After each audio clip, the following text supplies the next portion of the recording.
Last night, a little bit of a surprise, but a welcome one as the Florida A&M Rattlers released their 2023 football schedule. And now, of course, that means the family gets to make their plans, get their hotels, get their tickets, figure out all those travel arrangements for what should be a season with a whole lot to celebrate.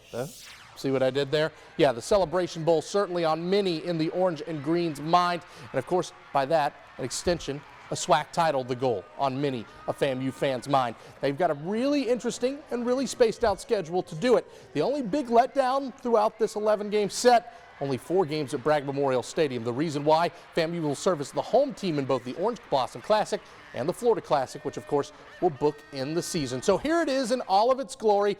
Obviously, this one really caught us by surprise, so we didn't get a chance to make a big, fancy graphic. We will do that for you a little bit later on, Rattler fans. Jackson State, as we said, they'll open the season. Of course, their first game without head coach Deion Sanders. That game on Sunday, September 3rd. A trip to South Florida to play the USF Bulls on September 9th at Raymond James Stadium.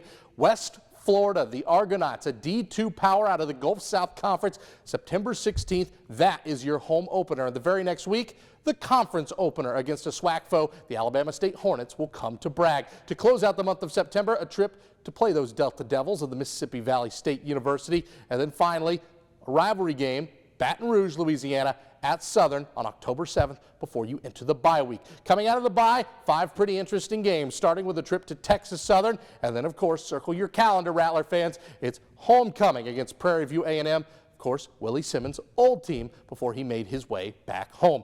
November 4th starts with a trip to Alabama A&M, then 11/11, November 11th, Cal Lincoln will be the home finale at Bragg Memorial Stadium. And of course, finishing it all, as always, Camping World Stadium, Orlando, Florida, against the Bethune-Cookman Wildcats.